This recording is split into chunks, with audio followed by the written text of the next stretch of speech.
Donc nous on voulait essayer de te rappeler. Maintenant nous, comme tu as appris, on sait, les mosquées sont en train de mentir sur Allah en disant que justement certaines mosquées sont en train de dire qu'on doit s'allier avec le Tarout. Mais qu'est-ce que c'est le Tarout pour toi? Le Tarout, c'est maintenant des gens qui nient la religion, qui sont contre nous et qui essaient de nous dévier de la religion. Et donc pour cela il faut combattre. Donc il faut combattre déjà avec ces gens-là qui nous conseillent que du mal dans les séries télévisées, dans la télévision, on marche dans les arrêts de bus, dans les métros, que le monde calme. Ils veulent qu'on tombe dans le monde calme. Ils veulent du mal sur nous, ils veulent Yom al-Qiyamah, on est des gens des perdants. Les gens, ils souhaitent que du mal. Il y en a, c'est rare, je veux dire, des gens qui souhaitent que le bien. Le Tarout maintenant, c'est les gens qui ils aiment tout lire, tu vois, ils aiment le matériel, ils veulent toujours plus. Tu vois, ils veulent toujours plus, on a des exemples. Ça se passe à la télé maintenant. Il y a des exemples. Les gens, ils ont laissé des milliards d'argent. Ça a servi à quoi? Une fois que la santé, elle part, c'est fini. T'as plus rien. Donc, il vaut mieux méditer maintenant dans le dunya, car après la vie, c'est fini. Allah subhanahu wa ta'ala, il nous met une fois sur terre. Il nous éprouve une fois. Après, c'est fini. Yom al-Qiyamah, tout le monde sera jugé selon ses actes. Donc, c'est pour ça qu'il faut faire attention, bien évidemment, à Tarout. Il faut faire attention aux gens qui conseillent le mal et qui disent n'importe quoi sans science. Donc, c'est pour ça qu'il faut faire très attention. Et je tiens à conseiller aux frères, n'écoutez pas tout. Avalez pas tout. Allez-y, on doit l'étudier, c'est notre devoir en tant que frère, on doit l'étudier, il y a des écoles pour ça, on doit l'étudier, c'est notre devoir car le prophète sallallahu alayhi wa sallam, il nous a ordonné d'aller étudier l'ilm, c'est une obligation, on est obligé à chaque frère, qu'il a 40 ans ou 60 ans, écoutez-moi bien mes frères, qu'il a 50 ans, 60 ans ou 70 ans, wallah il est obligé d'aller étudier son ilm, car on sera jugé sur notre connaissance et sur les choses qu'on fait dans le dunya, et celui-là qui n'a pas étudié et qui n'a rien fait, qui est resté au coin pendant des années et qui va dire à Allah subhanahu wa ta'ala j'ai fait une sourate pour toi. Allah subhanahu wa ta'ala il va dire tu rigoles, je t'ai laissé 114 sourates, tu viens avec une sourate, je t'ai laissé là, je t'ai laissé 30 ans, 40 ans dans dunya, t'as voulu les désirs de dunya alors que j'ai dit dans le Coran les désirs c'est fait amer, c'est amer. Allah subhanahu wa ta'ala nous dit dans le Coran les désirs de dunya c'est amer, c'est qu'un laps de temps, après c'est fini. Yom al-Qiyamah où tout le monde sera jugé, les gens verront l'enfer. Lorsqu'ils verront l'enfer, ils diront oh mon Seigneur, les versets qu'on traitait de mensonges dans Dunya, on les voit devant nous. Ils voient quoi l'enfer?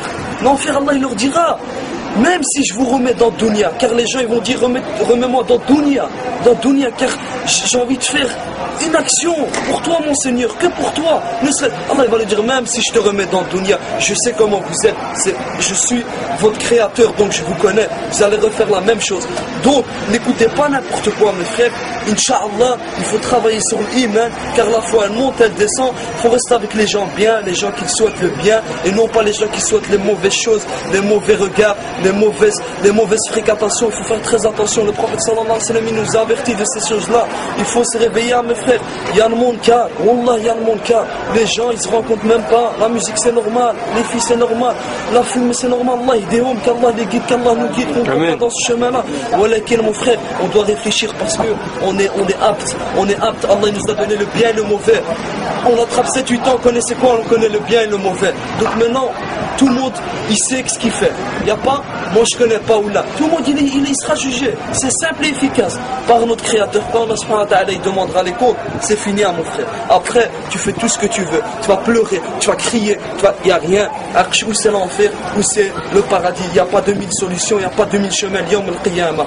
Donc il vaut mieux être parmi les gens Yom al-Qiyamah, des gens, des gagnants, les courageux msakin qui ont fait ici, qui ont adoré un seul Dieu unique sans associé et qui l'ont jamais vu. Et comme il dit Allah subhanahu wa ta'ala, Sami'ana wa ata'na, ils nous ont écoutés, ils nous ont obéi sans doute, sans rien. Donc vaut mieux pas trop regarder internet. Il y a trop de choses sur internet, comme par exemple des choses qu'à la Mecque soi-disant un ange tout ça c'est des mensonges, c'est des choses, tu es obligé de voir ça pour croire. Les gens ils sont obligés de voir ça pour croire que c'est que des mensonges. Travaille l'iman, va lire des livres sahih. Faut pas commencer à voir des trucs d'Aïf, Shia. Faut faire attention aux sectes. Il y a des sectes qui te ramènent dans l'enfer. C'est pour ça qu'il faut faire attention. Il faut suivre la sunna du prophète sallallahu alayhi wa sallam et le Coran et les ulama, les bons ulama bien évidemment. Walakin sur ce, Inch'Allah, il faut juste travailler un petit peu sur ce. L'iman, le cœur, faut pas surveiller les gens. Les gens, ils mènent à rien. Les gens, celui-là il a fait, celui-là il a fait. Ça te ramène à quoi? À rien. Ça te ramène au feu. Tu parles à médisance. Le prophète il a dit la médisance, c'est haram. Tu peux pas parler sur ton frère comme tu aimerais pas qu'on parle sur toi. C'est point final. Faut pas commencer à hader celui-là. Il a acheté une voiture. Travaille pour l'Yawm al-Qiyamah. Construis ta vie pour l'Yawm al-Qiyamah. Inch'Allah, tu verras tes prophètes. Inch'Allah, tu verras Allah subhanahu wa ta'ala. Walakin pour ceux, il faut travailler. Allah, il nous met encore sur terre, il nous a fait réveiller. Inch'Allah, tous les frères vont se réveiller, Inch'Allah. Parce que, il y a beaucoup, malgré ça, c'est dur à dire, hein. Il y a beaucoup de frères et sœurs qui sont perdus, qui parlent mauvais vocabulaire, comportement mauvais, crachent dans la rue, dans le métro, ils crient. C'est une mauvaise image, faut dire la vérité. Une mauvaise image, on a une mauvaise image de l'islam. Les gens, ils rentrent pas dans l'islam à cause de ça. Ton comportement peut faire rentrer quelqu'un dans l'islam comme il peut faire sortir. Donc il faut travailler sur ça. Il ne faut pas trop écouter les gens. Il faut écouter le prophète sallallahu alayhi wa sallam. Msakin, Abu Huraira radiallahu anhu, tous les compagnons, Al-Bukhari, Muslim, ils ont travaillé pour ça. Ils ont travaillé Msakin dans leur vie. Cheikh Arbani rahimallah, ils ont tous travaillé pour les da'if et les sahih. Tu vas sur internet, tu vois da'if sahih. Pourquoi tu vas suivre le da'if? Pourquoi tu vas aller écouter les gens? Tu vas à la bibliothèque, t'achètes un livre, 30 €, 20 € pour aller acheter un parfum pour une fille. Ça ouais, mais pour acheter un livre, non, mais il nous escroc, c'est un escroc. Voilà, le parfum, il est là, il achète pour sa copine. Ah tiens, je t'ai offert. Il va jamais offrir à sa mère. Qu'est-ce qu'elle aime? Sa mère, Wallah, je vous donne un conseil. Ça c'est un conseil que je vous le donne. Car moi j'ai perdu ma mère, Allah yahma. Voilà, je connais la valeur des parents. Et Wallah, sachez que Allah sur vos mères, comme il a dit le prophète sallallahu alayhi wa sallam, à 3 reprises, c'est un compagnon. Car votre mère, c'est elle la meilleure qui va vous souhaiter le bien dans dunya et fil akhira. Car les gens, ils vous souhaitent que du mal. Ta mère, elle va te parler bien. Essayez de regarder ce qu'elle aime bien manger, du Danone. Allez, achetez-lui, ne serait-ce que quelque chose, de lui donner. Fils Abilillah, tiens maman, c'est pour toi.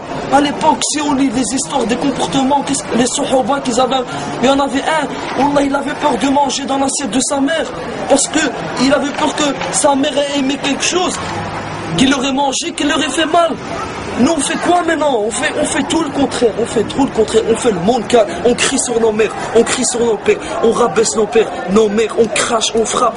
Mahada mon frère, Wallah il rentrera pas au paradis, celui-là qui parle pour sa mère, et celui-là qui sa mère, si elle a lâché une doua, écoutez bien, et qu'elle est morte comme ça, sans le smah, Wallah mais il va aller loin fil akhira. Car fil akhira, Wallah il va le stopper, car Allah subhanahu wa ta'ala, tu fais tout ce que tu veux, walakin si tu fais mal à ta mère, ni à ton père, car Allah subhanahu wa ta'ala les amis après le prophète sallallahu alayhi wa sallam, car le prophète passe avant tout le monde, ça c'est normal, même avant nous. Alors avant nous-mêmes, on doit l'aimer avant nous-mêmes. Donc, subhanallah, sur ce, il faut réfléchir, il faut travailler. C'est pas facile où on vit maintenant, on vit dans un truc de monde car on vit, c'est trop. Wallah, c'est pour ça qu'il faut, Inch'Allah, il faut s'entraider, il faut aider ses frères et ses sœurs, il faut pas jouer avec la vie, c'est comme ça. Et Inch'Allah, il compte khair, Inch'Allah, je souhaite à tous mes frères et sœurs qui travaillent dans l'iman et qui prennent conscience de leurs actes. Khair, Inch'Allah. Wassalamu alaikum wa rahmatullah.